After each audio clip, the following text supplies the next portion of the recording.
Good morning, good afternoon, good evening, or as we like to say here at Shady Acres Woodshop, howdy. Today we have olive.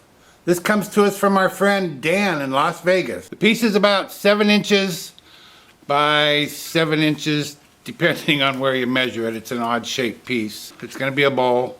This will be the top. This will be the bottom. But what I'm going to do is take it over and set it on the bandsaw, and I'm going to run this part, the front bottom edge here, against my fence on the bandsaw and cut off a flat spot parallel with the front so that I have a place to start for the bottom, and we're going to make a bowl. So I'll take you over here to the bandsaw and we'll cut off that one section in the back, or the bottom.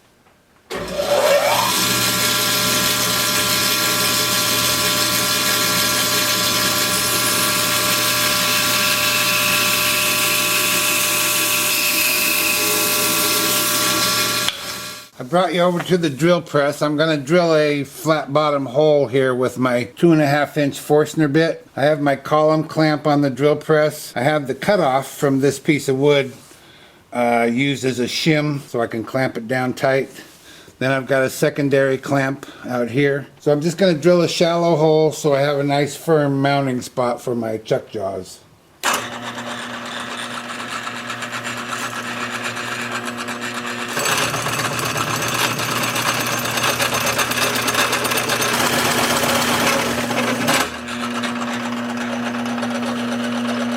So now I'm just going to screw it on the front here, on the woodworm screw.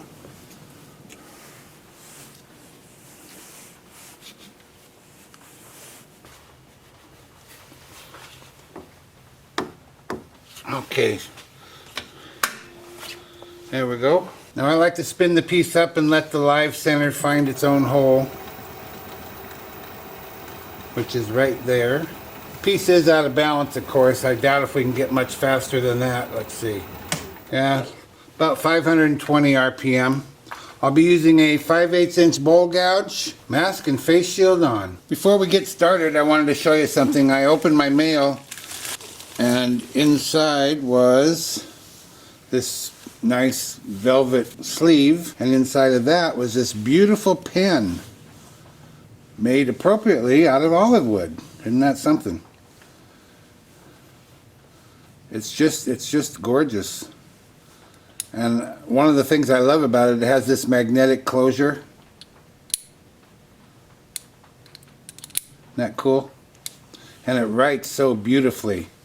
And this comes to us from viewer Jason, and Jason wrote a little note. He says, "Your videos have helped me learn how to turn and find the confidence to try despite knowing nothing about it or having any woodworking experience. Pens are a simple and great way to dip your toes into turning wood." Well, how nice is that? I mean, that is just wonderful. Thank you, Jason.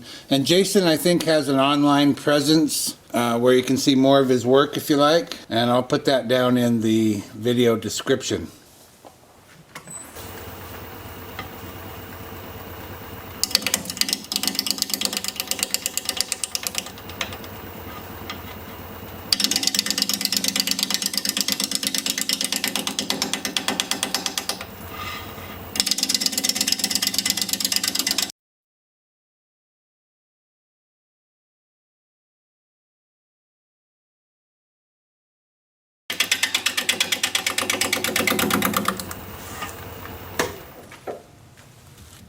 Well, this was sharp 2 minutes ago, and now it's not. This wood is very hard, very dry at 4% moisture content. So it's gonna take some time getting it round. I'm gonna go sharpen up.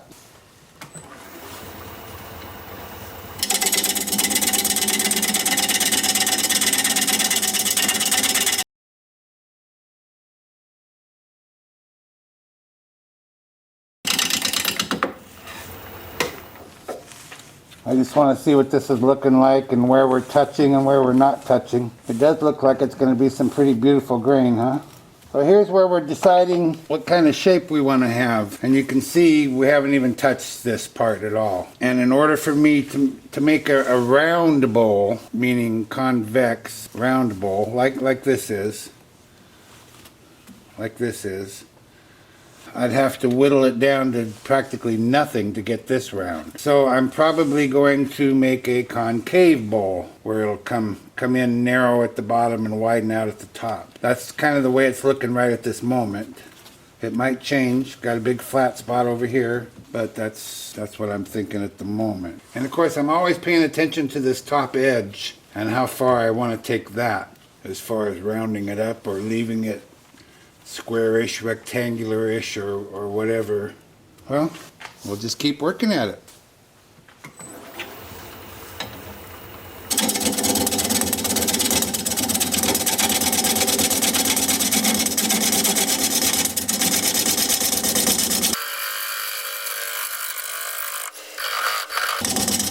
Boy, I feel like I'm cutting with a piece of mud.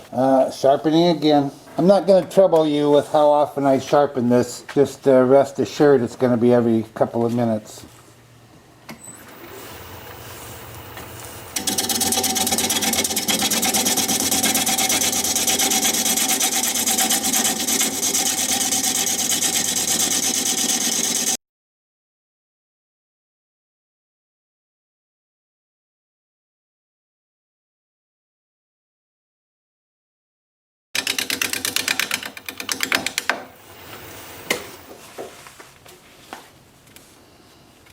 I guess when I work on the bottom I can go up a little higher and get more of a flat spot. Maybe I'll do that so that'll help me with my design. Maybe I can pick the speed up some, huh? About 650.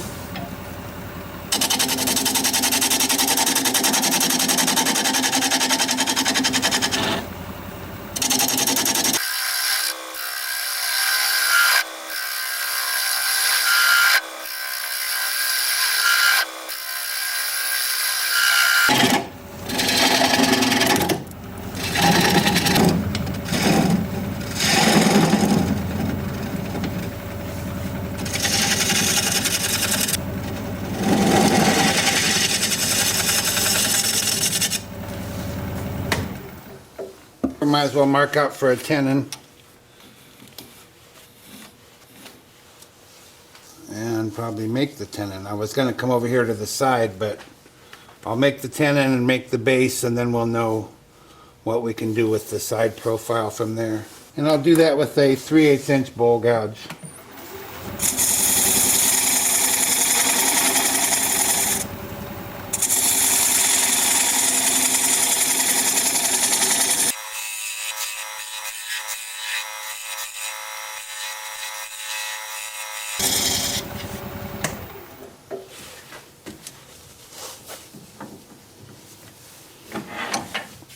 I've got to get the tailstock out of the way so that I can raise my tool rest enough here to use this diamond point tool to square up the sides of the tenon. Whoa, careful, Phil.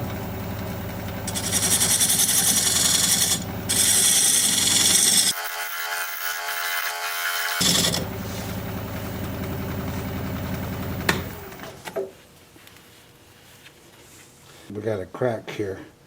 And it starts right there and goes all the way up here. So that's not so good. Maybe I should put some CA in there, huh? Okay, that's what I'm going to do. I'm going to stop a minute and put some CA in this crack right along here. It comes up here to this big inclusion, and that's a little bit scary. So I'm going to fill that. I'll be back in a minute. Okay, back to the profile.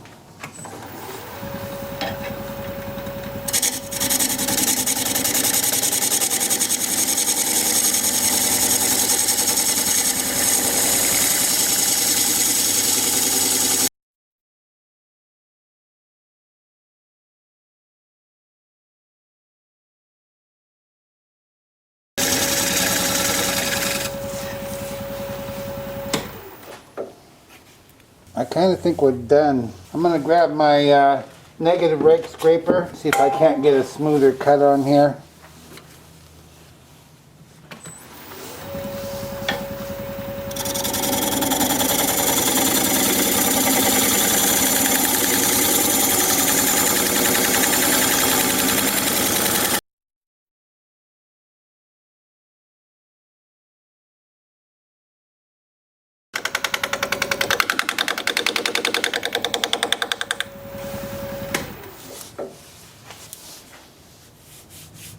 I could hear something hollow. Here's a corner that's loose. So I'm going to put some CA in there and clamp it up for a bit. There's another crack here, but it doesn't seem like it's going anywhere. So I'm going to take care of this and I'll be back. Well, I fixed the crack and it went a little further than I thought it did. Actually, it came clear over here, all of this.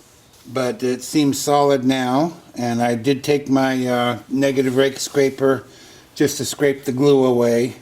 I've got a pretty decent finish on here. And I'm done shaping, so time for sanding. Finally, I've spent a couple of hours gluing down some loose bark along the top edge up here. Actually almost all the way around it. Wherever there's bark, it was loose. I had to clamp it and wait, and you know, it's taken a while. But I have it pretty secure along this edge now. I'm gonna start the sanding with my Sandoflex. I'm gonna sand all of that bark that I can reach. Some of it will have to be gotten from the top side. And then with the lathe spinning in reverse at about 350, I will start with 80 grit on my 2-inch disc, and I'll work up through 400 grit, and I'll show you how that's going to look as soon as I get my mask on.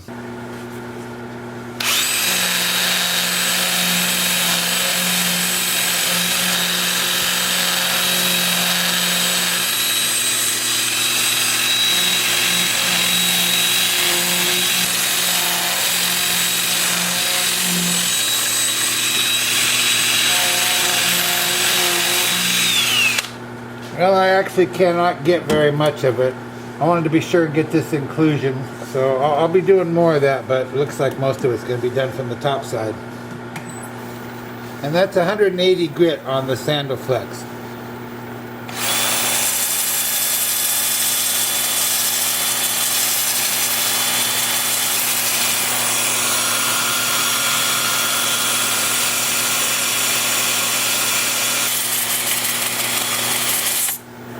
And that's surprisingly easy. So I'll do that up through 400 grit and I'll bring you back when it's time to put some sanding sealer on here.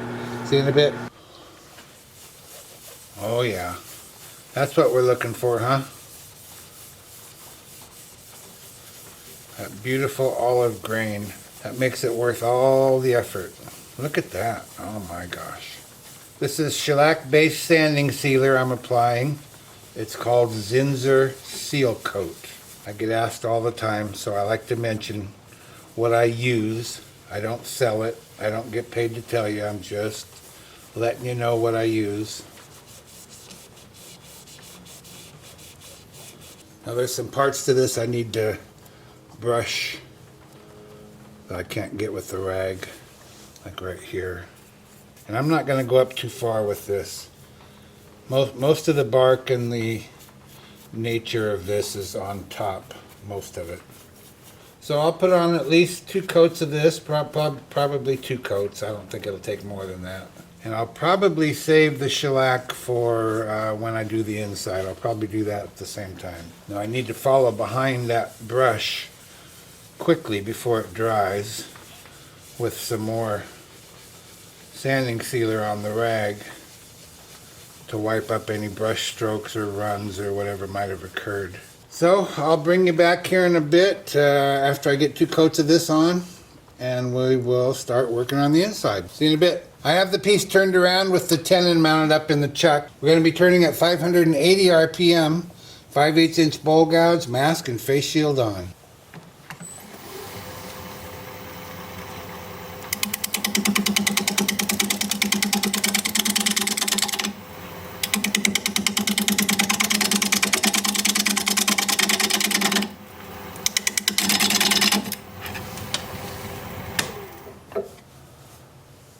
We're getting pretty close to this edge right here, very close. So I'll stick with that for a while before I go out any further. But I have to go down deeper to see how it's affecting the rest of this.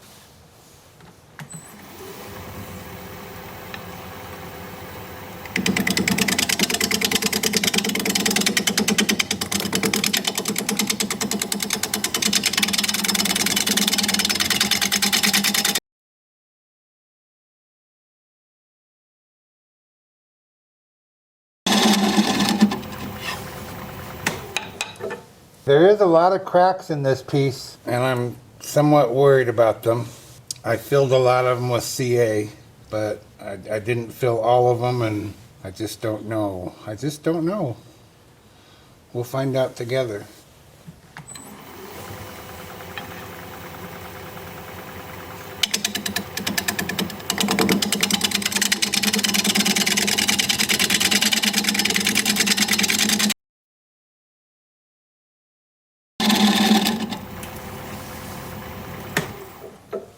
Well, look at that crack. That's a doozy. I'm looking on the outside. It does come clear to here on this chainsaw and flat spot, but it doesn't go very much beyond that. And over here it stops as well. So I'm just taking light cuts. There's a lot of bouncing around, of course, but I'm taking light cuts to try and minimize the impact on the piece. Sure hope it doesn't come apart. I like it quite a bit.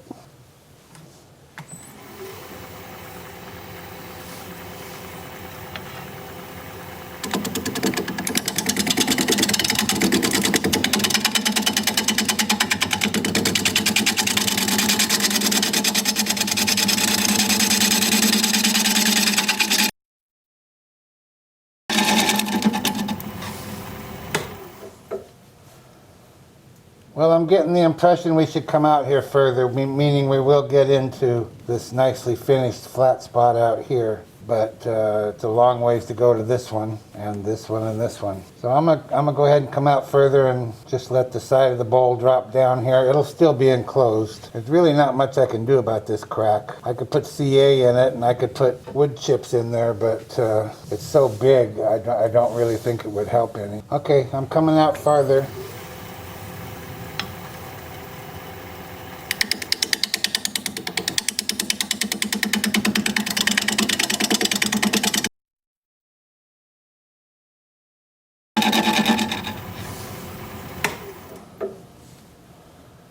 Whew, beating me to death. It's not spreading on the outside here. It's still there, but it's not spreading yet. I'm gonna go sharpen up.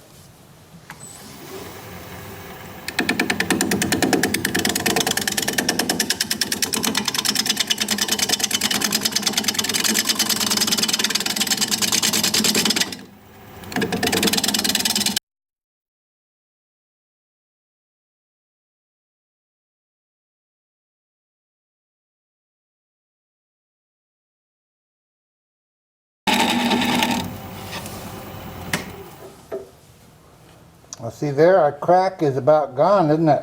It's there, but not like it was. That's a good thing. I've been doing this a while, and it just never ceases to amaze me how I've got a bump right here, but it's not over here. Not there. It's just in this one wing over here. Something's moving out of my way when I want it to stay in place. I'm going to mark it.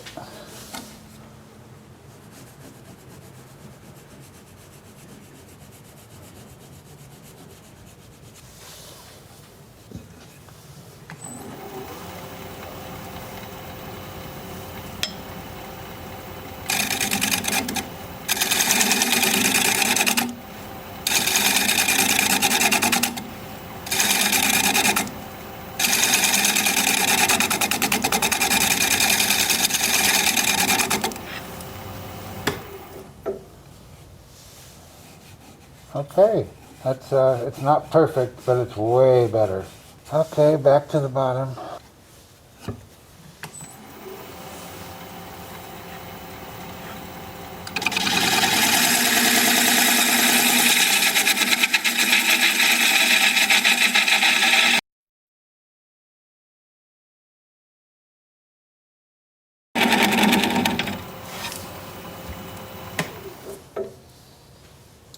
I don't think I'm too terribly close here, but let's check. About 5/8 of an inch. Now I did notice, I don't know if you noticed, but I fixed the crack in the bottom, and it's probably that crack, and it goes through the tenon. I did seal it up with CA, but I can get my fingernail in that crack right there. So I don't want to get too thin on that bottom. I'll probably go maybe another 1/4 inch or so. I'm going to try and do a little shear scrape here.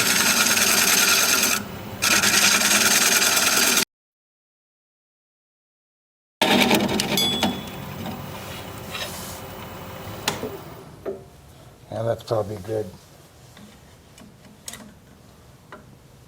Yep, we can live with that. Not quite a half an inch. Why tempt fate, huh? Okay, I'll get my negative rake scraper sharpened up and we'll scrape a little.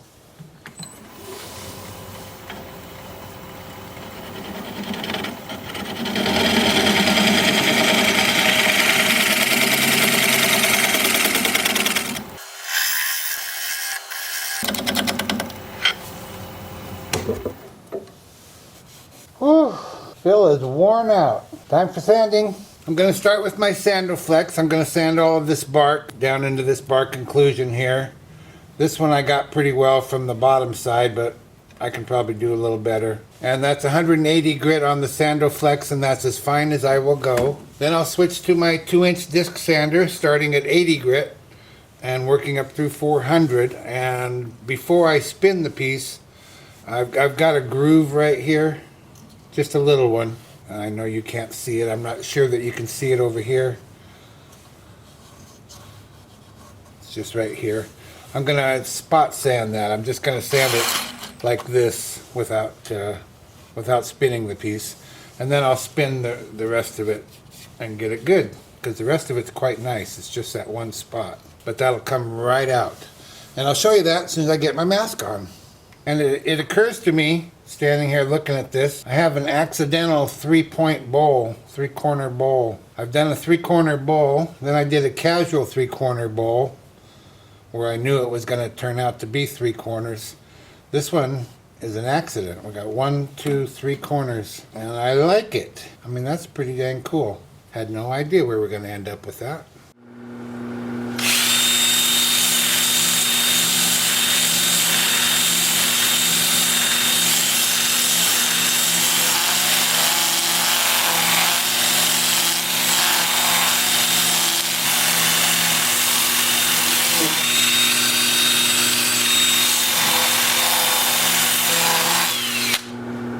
So that's what that looks like. I'll do more of it. And then where'd that bad spot go?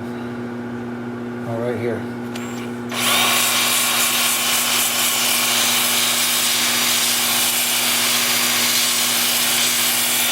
And just like that, it's just about gone. I'll do more of that.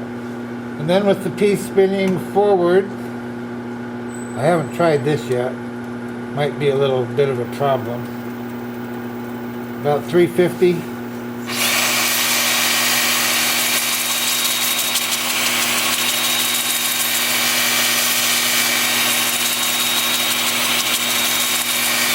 That's okay, it takes a real light touch out here. So it'll probably take me a little while, but I will get it done and I'll bring you back when it's time to put some sanding sealer on there. See you in a bit. I'm so glad the piece stuck together because I really like it. We're just dressing this piece up ready for the prom. This is how it might have looked on its best day, huh? That's how I like to think of it. So I will do to this what I did to the outside. I'll put on 2 coats of sanding sealer and then 2 coats of shellac. I'll see you back here in a little bit. We'll take that tenon off. If you like anything I like, you're gonna like this piece a lot. I've mounted a block of wood up in my chuck. It has a non-slip surface on it, but the edges are exposed somewhat, and I don't want them to mar the inside of the bowl. So I'm going to place a second cloth over that and bring up the bowl. And bring up my tailstock. And I still have the center hole there for reference. Bring up my tool rest. We'll spin the piece up, see if it's running true. I like to hold my thumbnail against the edge of the tenon. Make sure it's hitting equally all the way around, and it sure is. We'll turn the speed up to about 550. I'm going to use a 3/8 inch bowl gouge and commence to removing that tenon.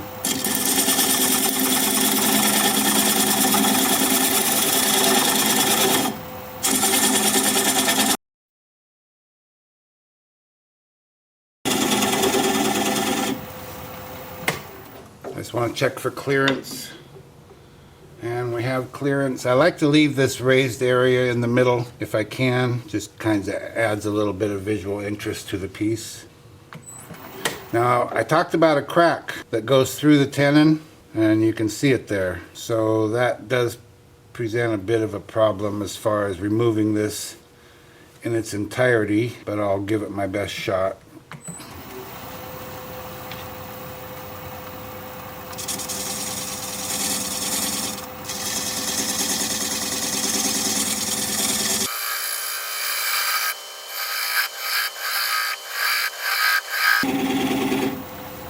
I'm going to turn the speed down to about 400 RPM, and I'm going to use a 3/8 inch swept-back bowl gouge so that I can get in there closer and tighter.